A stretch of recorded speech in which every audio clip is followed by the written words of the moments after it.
Consider the surge of heat in your chest when a driver swerves into your lane, or the physiological reaction to a challenged belief. Your pulse quickens and your muscles tighten in a posture of defense.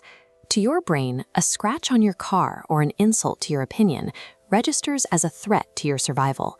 By blurring the line between external objects and internal identity, the mind creates the sensation of a pilot sitting behind your eyes, constantly needing protection. Over 3,000 years ago, Hindu philosophers identified this pilot as a hallucination. They called the mechanism generating this internal identity Ahamkara. The term defines identity as a continuous action. It is a process of I-making that separates the individual from the environment, functioning like a factory that requires constant effort to maintain. This production of pride and defensiveness limits our perspective. As the Bhagavad Gita warns, the belief that I am the doer obscures reality and binds us to a cycle of anxiety. The Samkhya school of philosophy mapped the mind as a system of distinct parts.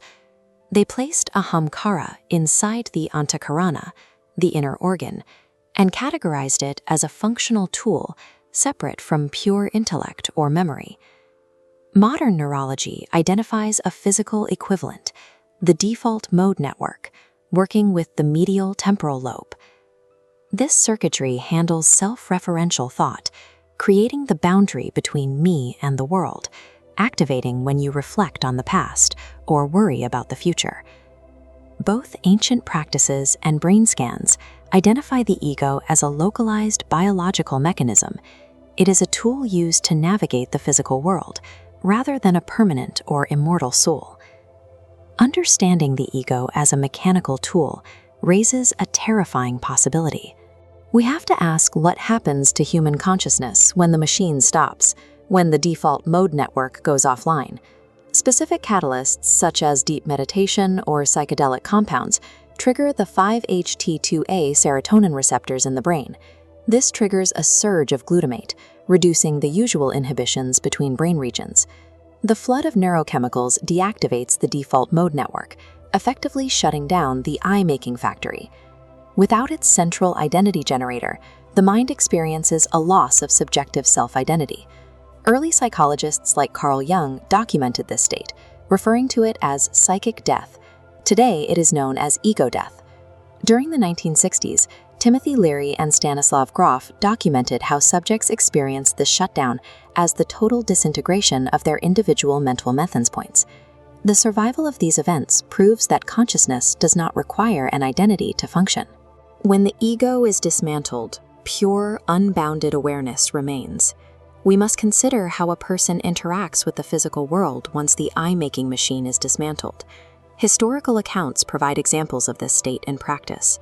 Sri Sri Ananda Mayi Ma was a modern saint described by observers as living her entire life without the functioning of an Ahamkara.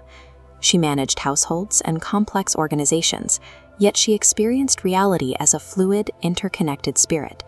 She observed her own actions as if watching a play, without defending a separate identity. Her experience mirrors the breakthroughs reported in Zen Buddhism's Great Death and modern clinical trials. Both disciplines aim to reveal what lies beneath the constructed self. These observations across neuroscience and mysticism identify the ego as an interface, a biological tool that helps us navigate, rather than the core of our being. Recognizing the ego as a tool allows us to step off the treadmill of constant self-defense. We can witness our own defensiveness or anxiety without being consumed by it. When we allow the factory of I-making to rest, the fear of death loses its grip. The mind is finally permitted to experience the world as it is.